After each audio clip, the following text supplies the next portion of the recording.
सो chemical properties में second property हमारी क्या हो जाएगी, रिडक्शन।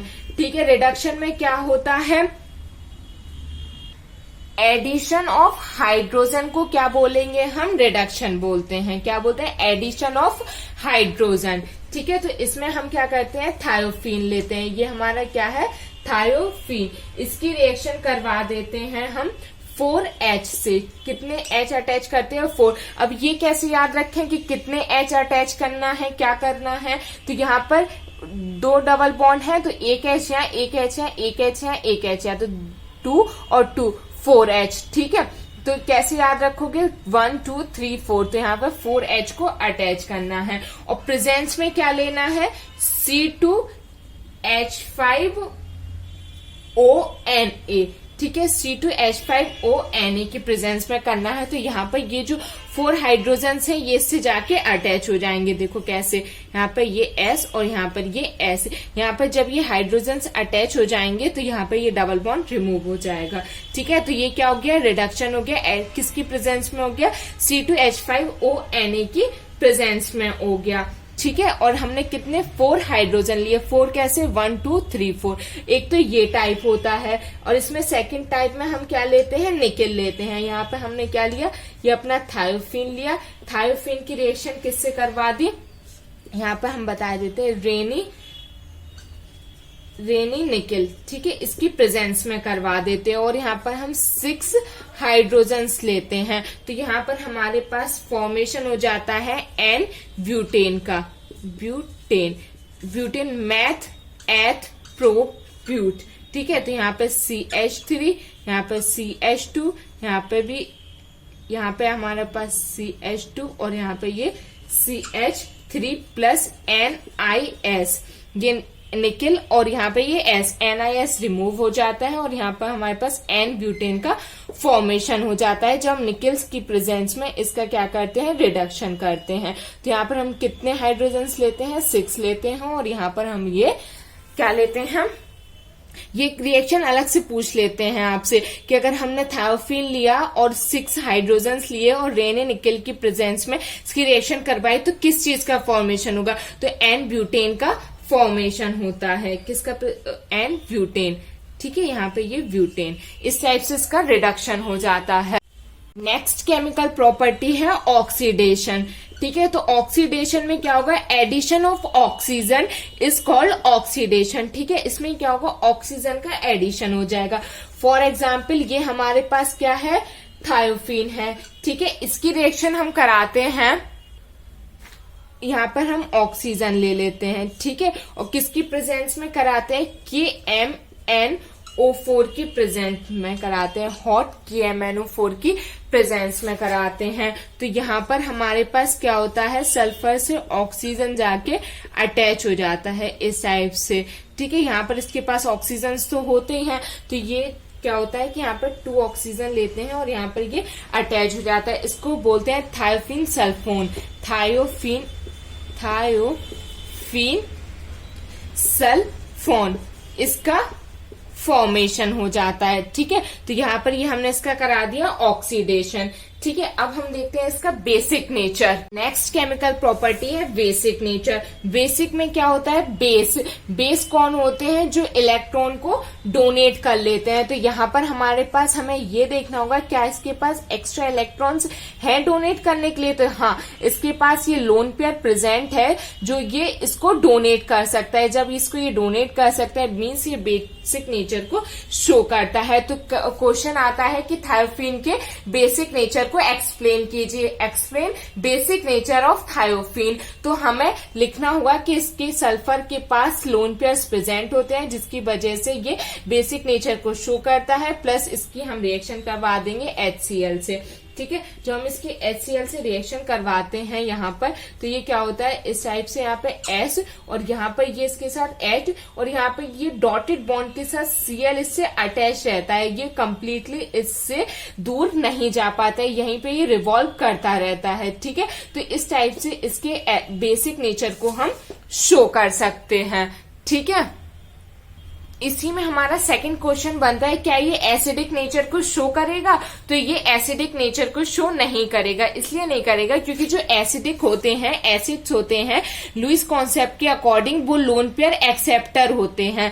ठीक है, तो इसके पास ऑलरेडी लोन पेयर्स प्रेजेंट है। जब इसके पास लोन पेयर्स प्रेजेंट है तो ये ऑल लोन पेयर्स को एक्सेप्ट नहीं करेगा, इसका ऑक्टेट कंप्लीट है। इसलिए जो थायोफिन्स होते हैं वो एसिडिक नेचर को, किस एसिडिक नेचर को शो नहीं करते हैं, शो नहीं करते। जब हमें ये बेसिक बातें पता होती है कि जो बेस होता है वो लोन पेयर डोनर होता है, तो हम इजिली इसको डिफाइन कर सकते हैं। जो एसिड होता है वो लोन पेयर एक्सेप्टर होता है, तो इसके पास ऑलरेडी लोन पेयर्स है, तो ये एसिडिक नेचर को शो नहीं करेगा।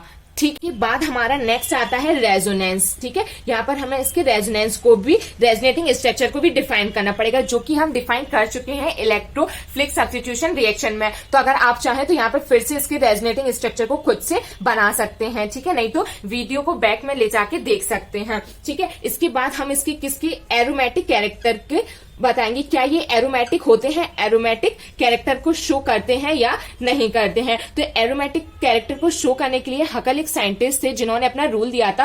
यहाँ पर रूल है 4n+2 = पाई इलेक्ट्रॉन्स। ठीक है, यहाँ पे ये हकल जो साइंटिस्ट थे उनका ये फॉर्मूला है 4n+2 = पाई इलेक्ट्रॉन्स। ठीक है, यहाँ पे n = 1 2 3 सो ऑन, यहाँ पे जी एन की वैल्यू पुट कर सकते हैं।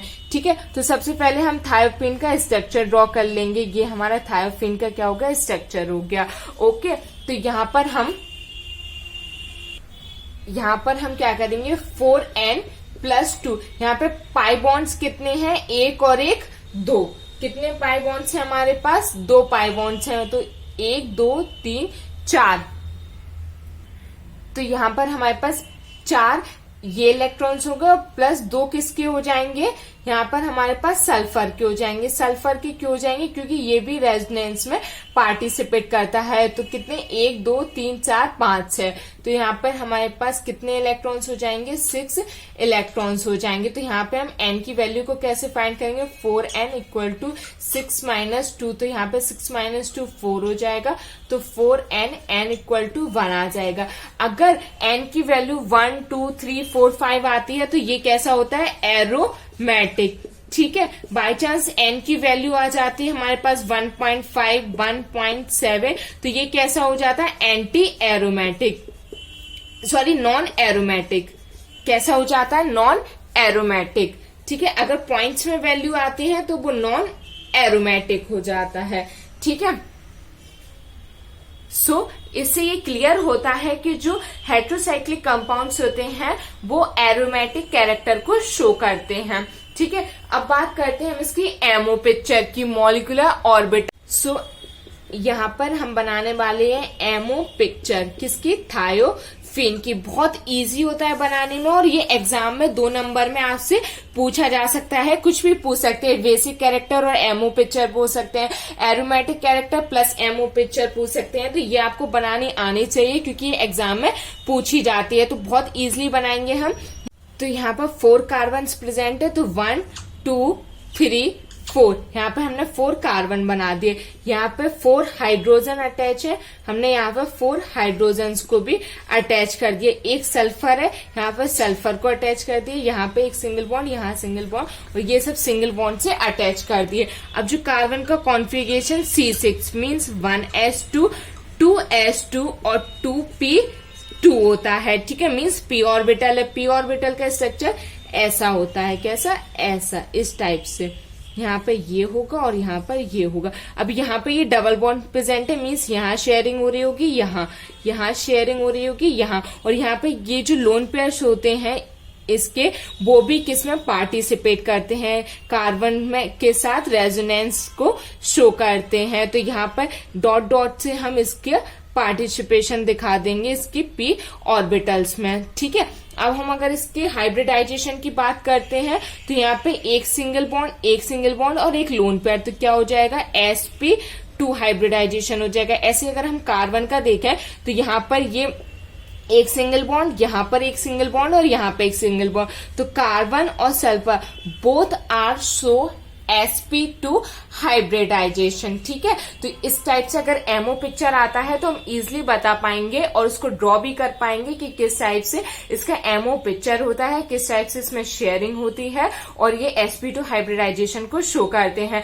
So this is all about thiophene. Okay, heterocyclic compound के एक इंपॉर्टेंट कंपाउंड होता है थायोफीन, जिसकी हमने कंप्लीट स्टडी की है। आपके लिए ऐसा भी आ सकता है कि राइट ए ऐसे ऑन थायोफीन, मतलब कि थायोफीन पे पूरा एक निबंध टाइप का लिखिए, तो आपको वहां पर प्रिपरेशन ऑफ थायोफीन से एमओ पिक्चर ऑफ थायोफीन तक कंप्लीटली लिखकर आना होगा। ठीक है, इसके नोट्स आपको ये वीडियो के एंड में बस मिल ही जाएंगे अभी, तो आप चेकआउट कर लेना। और जिस टाइप से आज हमने थायोफीन की स्टडी की है, कल हम इसके फ्यूरान की स्टडी करेंगे, उसके बाद पायरोल की स्टडी करेंगे, उसके बाद तीनों की कंपैरेटिव स्टडी करेंगे। और जिस दिन हम कंपैरेटिव स्टडी करेंगे उस दिन आपको ये सब कुछ बहुत इजीली समझ में आ जाएगा कि किस टाइप से ये बहुत इजीली हम लर्न कर सकते हैं। और ये एक बहुत बड़ी यूनिट होती है, इससे अप्रोक्स 20 मार्क्स का क्वेश्चन आता है।